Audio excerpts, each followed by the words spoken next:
जब पेट खाली हो और भविष्य धुंधला हो तो जाति की गर्व नहीं, रोटी की लड़ाई सबसे बड़ी हो जाती है। यूजीसी के जरिए जो सरकार ने ये झुंझुना घुमाया है, सवाल उठता है कि क्या इसका मकसद युवाओं की एकता को तोड़ना है? जी हाँ, ये जो बीते साल 2 सालों से पेपर लीक हो रही है, बेरोजगारी के खिलाफ एक स्वर में जब युवा बोलने लगे हैं तो इस देश ने देखा है, और ये कहा भी जा सकता है कि अंग्रेज भी ऐसे ही हमारे देश में आए थे, जो फूट डालो और शासन करो की नीति से 200 सालों तक हमारे देश में मजे से शासन करते रहे और आपस में लड़ा कर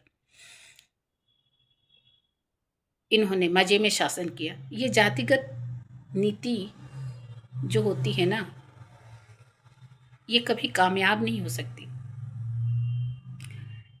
मेरा ये मानना है कि जब सबके पास 2 हाथ हैं, 2 पैर हैं और एक सुलझा हुआ आपके पास सकारात्मक दिमाग है, तो फिर आपको आरक्षण के हिसाब से नौकरी क्यों मिलनी चाहिए? टैलेंट के हिसाब से क्यों नहीं मिलनी चाहिए? ये यूजीसी की आवश्यकता क्यों आन पड़ी?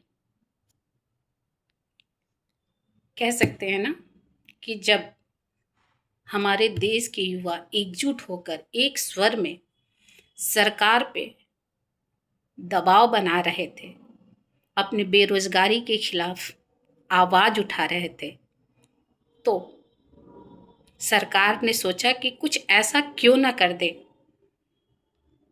जिससे ये आपस में लड़ते रहें और हम आराम से अपने शासन सत्ता को बढ़ाते रहें।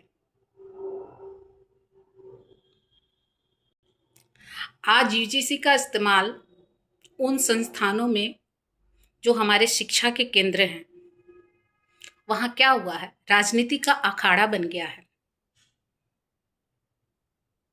कभी आजादी अपनी मर्जी से चलती थी, आज स्थिति क्या हो गई है? एक प्रोफेसर की भर्ती हो या फिर एक रिसर्च का विषय, सब कुछ एक अनसुलझे पहलू की तरह हो गया है।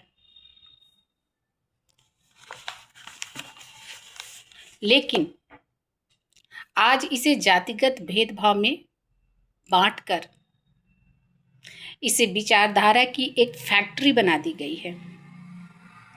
जिन युवाओं को आज दुनिया के बाजार में अपनी काबिलियत दिखानी चाहिए, उन्हें आज कैंपस की लड़ाई में फंसा कर रख दिया गया है।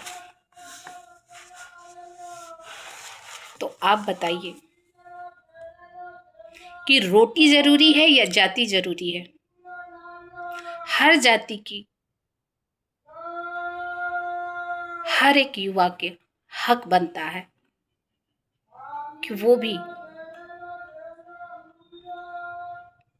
अपनी रोटी की लड़ाई, अपनी रोटी